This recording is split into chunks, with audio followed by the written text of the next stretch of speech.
এই দেখুন বন্ধুরা, শোল মাছের কালিয়া আমার প্রায় কমপ্লিটের পথে। এইভাবে আপনারাও শোল মাছের কালিয়া করে খাবেন, খেতেও ভীষণ সুস্বাদু লাগে, ভীষণ টেস্টি হয়, খুবই ভালো লাগে। ভিডিওটা স্কিপ না করে পুরোটা দেখার অনুরোধ থাকলো বন্ধুরা, অবশ্যই এইভাবে ট্রাই করে দেখবেন।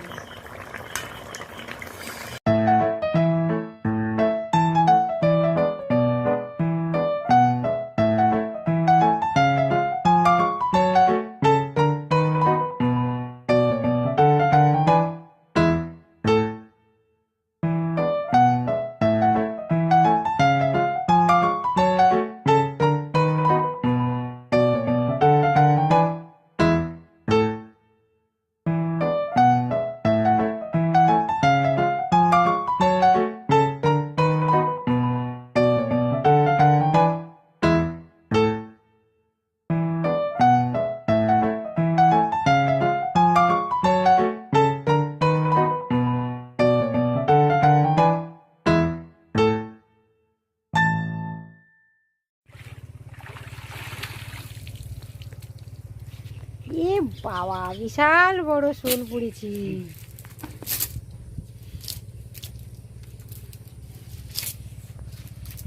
দেখুন বন্ধুরা, কত বিশাল বড় শোল পড়েছে।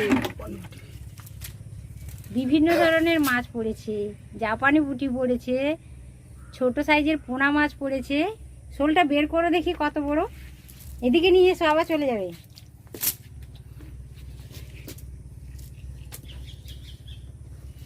এ বাবা,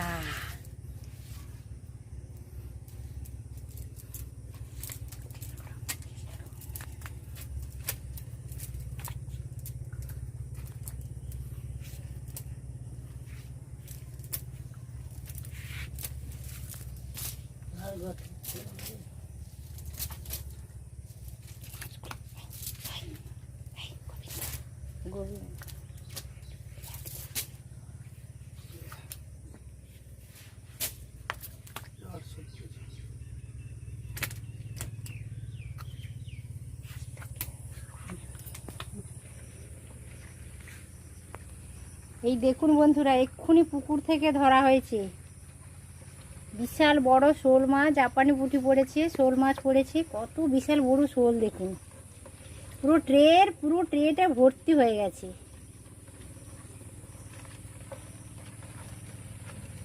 একেবারে পুকুরে ধরা জ্যান্ত শোল। এই শোলেরই আজ আমি একটা রেসিপি করব, আর সেটা ধরাটাও আমি শেয়ার করলাম আপনাদের সাথে, আর রান্নাটাও শেয়ার করব।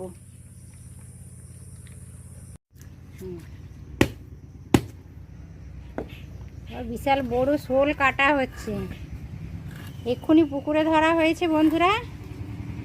শোলটা ধরাও আমি আপনাদের সাথে শেয়ার করলাম, কাটাটাও শেয়ার করছি। এই দেখুন, পুরো 1.5 কেজি ওজনের শোল, বিশাল বড় শোল।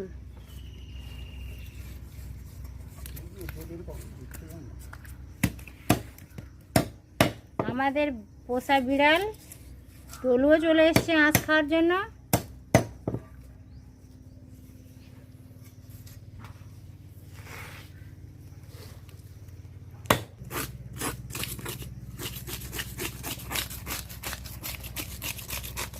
আঁশটার ভালো করে মাছ আঁশ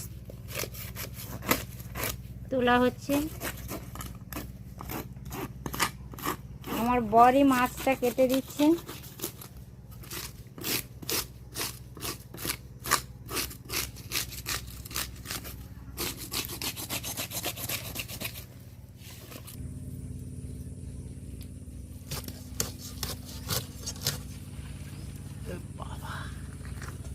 হলুদ চর্বি হয়ে গেছে শোল মাছটাতে, একেবারে দারুণ।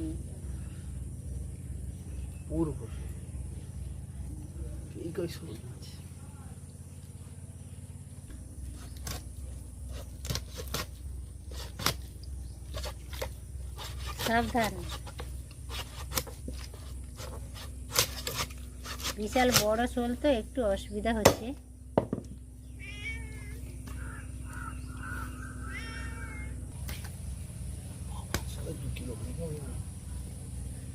পুরো মাছটা কাটা হয়ে গেছে বন্ধুরা।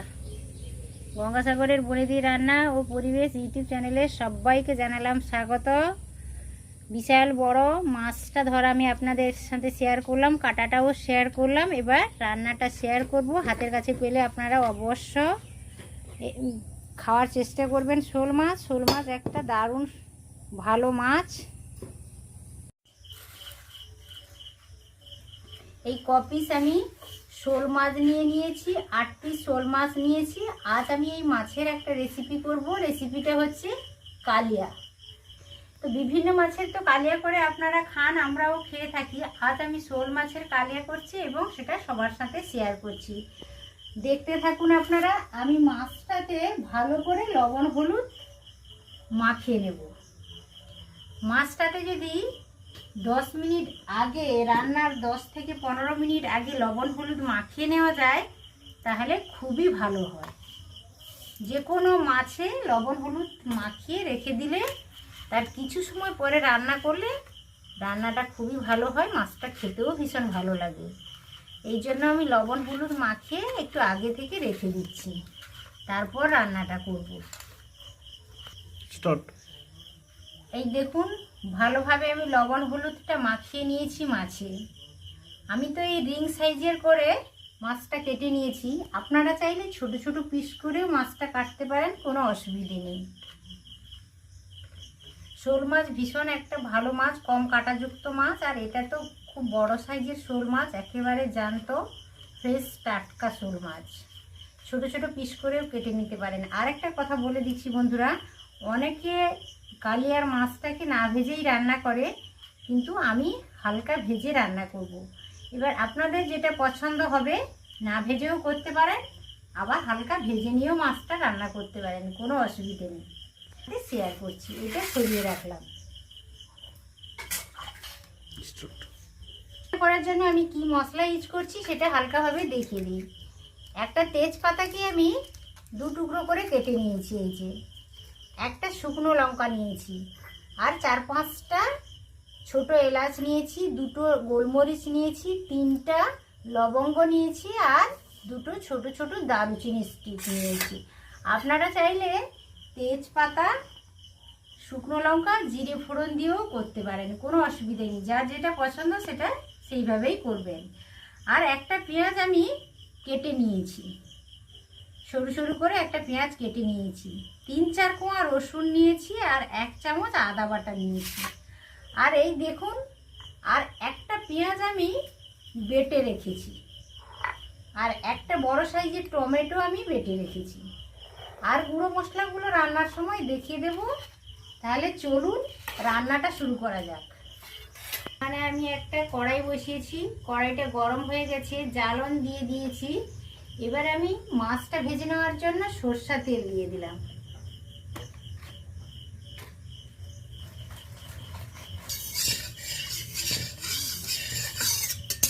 তেলটা ভালোভাবে গরম হয়ে গেছে, তেল থেকে ধোঁয়া বেরোতে শুরু করেছে। এই পর্যায়ে আমি লবণ হলুদ মাখানো মাছগুলোকে তুলে দেব, ভালোভাবে ভেজে নেওয়ার জন্য।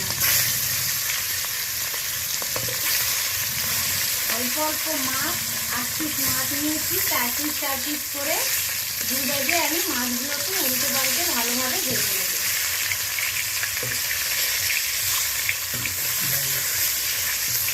এই দেখুন, মাছগুলোকে উল্টে পাল্টে আমি হালকা লালচে করে ভেজে নিয়েছি। কালিয়ার মাছ কিন্তু কখনো বেশি ভাজতে নেই, তাহলে টেস্ট চলে যায়। এই জন্য হালকাভাবে আমি একটু ভেজে নিলাম। অনেকে দেখেছি কালিয়ার মাছকে না ভেজেই রান্না করছে, কিন্তু ওইটা আমার ব্যক্তিগত মত, ওইটা ভালো লাগে না।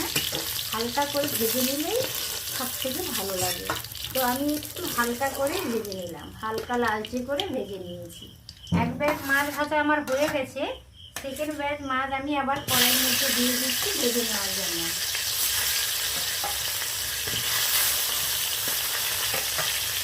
হালকা লালচে করে মাছগুলো আমি ভেজে নিয়েছি, হালকা নরম রেখেছি। মাছগুলোকে আমি হালকা লালচে করে একটু নরম রেখে ভেজে রেখেছি। কালিয়ার মাছ সবসময় একটু হালকাই ভাজতে হয়, ওই জন্য হালকা নরম রেখে মাছগুলো সব ভেজে নিয়েছি। মাছ ভাজার পরে কড়াইতে কিছুটা পরিমাণ তেল রয়েছে, ওই তেলে আরও একটু তেল আমি যোগ করে দিলাম। হালকা আঁচে আমি মশলাটা রেডি করে নেব। তেজপাতা 2 টুকরো করে রেখেছিলাম, আর একটা শুকনো লঙ্কা, আর 4-5টা এলাচ, 2 টুকরো দারুচিনি, 2টো লবঙ্গ, 2টো গোলমরিচ ফোড়ন হিসেবে দিয়ে দিলাম সবগুলো। হালকা করে একটু নেড়ে নিচ্ছি।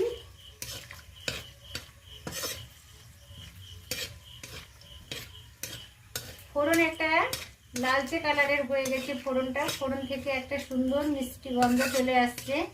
এই পর্যায়ে আমি পেঁয়াজটা অ্যাড করব।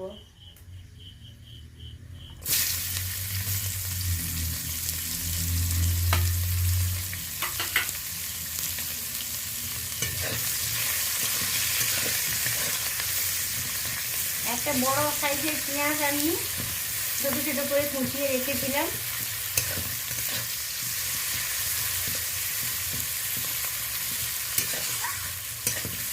খুন্তির সাহায্যে ভালো করে আমি নেড়ে চেড়ে পেঁয়াজটা হালকা লাল হওয়া পর্যন্ত নেড়ে নেব ভালো করে। বেশ লাল লাল হয়ে গেছে, নরম হয়ে গেছে পেঁয়াজ। এই পর্যায়ে আমি অল্প 3-4 কোয়া রসুনকে বেটে রেখেছি আর 1 চামচ আদা বেটে রেখেছি, ওইগুলো অ্যাড করে দিলাম।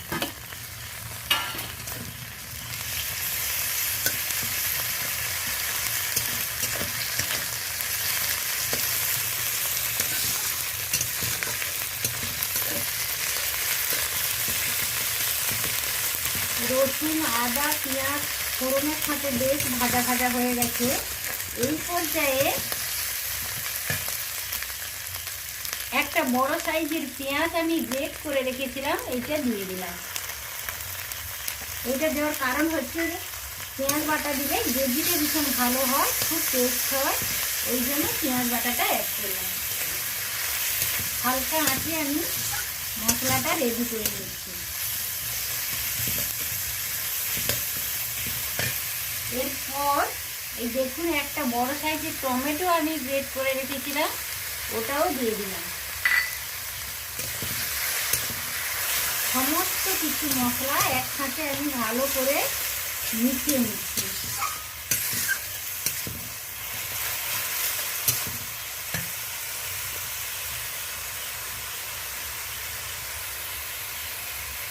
তো আমি লবণটা দিয়ে দিচ্ছি, পরে টেস্ট করে দেখি, যদি দরকার হয় তো দেবো, আর দরকার যদি না হয় দেবো না। লবণটা দিয়ে ভালো করে নেড়ে দিচ্ছি।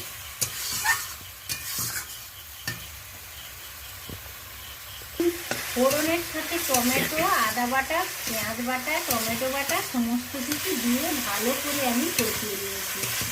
এগুলোর সমস্ত কিছু কাঁচা গন্ধটা চলে গেছে, হালকা তেল ছাড়তে শুরু করেছে। এই পর্যায়ে আমি কিছু গুঁড়ো মশলা অ্যাড করে দেব।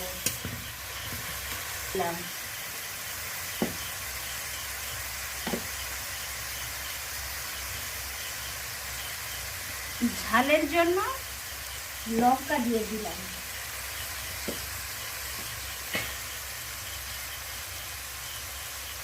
কালারের জন্য কাশ্মীরি লাল লঙ্কার গুঁড়ো 1/2 চামচ দিয়ে দিলাম।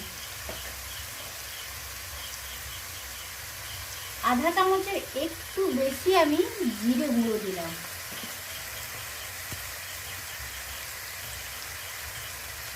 আধা চামচই দিলাম আমি ধনে গুঁড়ো। তো সমস্ত গুঁড়ো মশলা আমার দেওয়া হয়ে গেছে। আমি অল্প গরম জল দিয়ে এইটাকে ভালো করে কষিয়ে নেব। একেবারে অল্প জল দিলাম।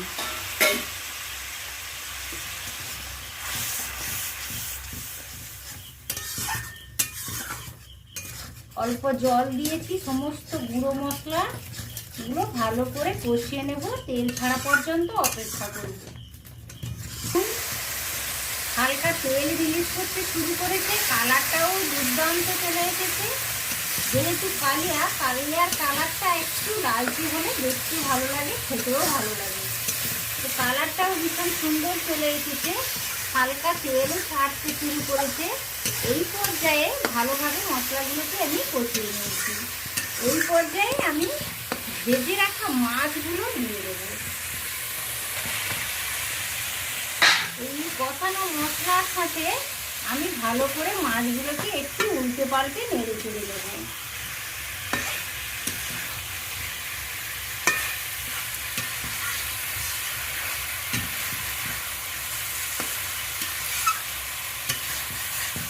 এতে করে মাছের টেস্টটা ভীষণ ভালো আছে।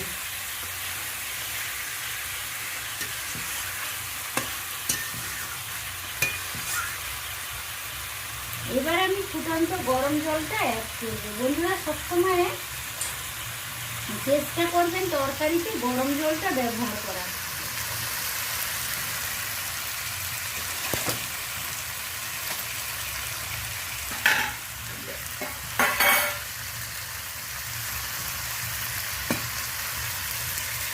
জল দিয়ে দিলাম।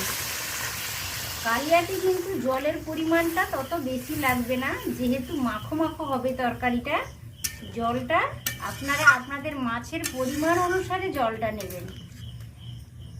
তো অল্পই জল লাগে, বেশি জল লাগে না এই তরকারিটাতে। আমি এইভাবে জলটা রাখলাম, 8 পিস মাছ নিয়েছি। এবার তরকারিটা ফুটবে, তত সময় একটু পরেই আবার আসছে। এই দেখুন বন্ধুরা, শোল মাছের কালিয়া আমার প্রায় কমপ্লিটের পথে। এইভাবে আপনারাও শোল মাছের কালিয়া করে খাবেন, খেতেও ভীষণ সুস্বাদু লাগে, ভীষণ টেস্টি হয়, খুবই ভালো লাগে। ভিডিওটা স্কিপ না করে পুরোটা দেখার অনুরোধ থাকলো বন্ধুরা, অবশ্যই এইভাবে ট্রাই করে দেখবেন। এখন বন্ধুরা তরকারিটা একেবারে রেডি হয়ে গেছে। আর 2 মিনিট পরে আমি তরকারিটা নামিয়ে নেব। হালকা করে আমি নেড়েও নিলাম তরকারিটা। বেশ গ্রেভিটাও মোটা হয়ে গেছে, ভালো দেখাচ্ছে, কালারটাও সুন্দর চলে এসেছে। এইভাবে আপনারাও দেখতে পারেন ট্রাই করে, আশা করছি সবারই ভালো লাগবে। কালিয়াতে বেশি ঝোল থাকবে না, ঝোলটা অনেকটাই ঘন হয়ে গেছে দেখুন। আর একটু পরেই নামিয়ে নেব। এই পর্যায়ে আমি 1 চামচ হোমমেড গরম মশলা অ্যাড করলাম, তাতে তরকারির ফ্লেভারটা ভীষণ ভালো আসে। গরম মশলা আমি কিছুটা পরিমাণ ছড়িয়ে দিলাম, ভালো করে একটু মিশিয়ে নিচ্ছি। তরকারিটা একেবারে সার্ভ করার জন্য রেডি হয়ে গেছে বন্ধুরা।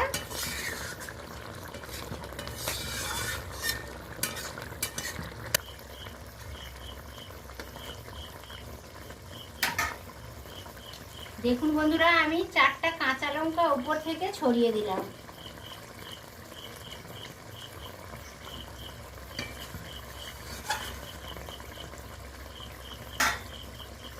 উনান থেকে নামিয়ে নিলাম। দেখুন বন্ধুরা, শোল মাছের কালিয়াটা আমার কমপ্লিট হয়ে গেছে, আমি নামিয়ে নিয়েছি। তো দেখেই কেমন মনে হচ্ছে, দারুণ দেখাচ্ছে, নিশ্চয়ই খেতেও ভালো লাগবে। তো বন্ধুরা এইভাবে ট্রাই করবেন, আশা করি ভিডিওটা সকলেরই ভালো লেগেছে। আমার ভিডিওটা যদি ভালো লেগে থাকে অবশ্য পরিচিতদের মধ্যে শেয়ার করবেন, আর ভিডিওটিতে একটা লাইক দেবেন, আর আমার চ্যানেলটিকে অবশ্য সাবস্ক্রাইব করবেন নিত্য নতুন ভিডিও পাওয়ার জন্য। আজ তাহলে আসি বন্ধুরা, আবার দেখা হবে পরের ভিডিওতে পরের কোনো রেসিপির সাথে। তত সময় আপনারা সবাই সুস্থ থাকুন, ভালো থাকুন, ভালো খান। আজকের মতো এখানেই টাটা, নমস্কার।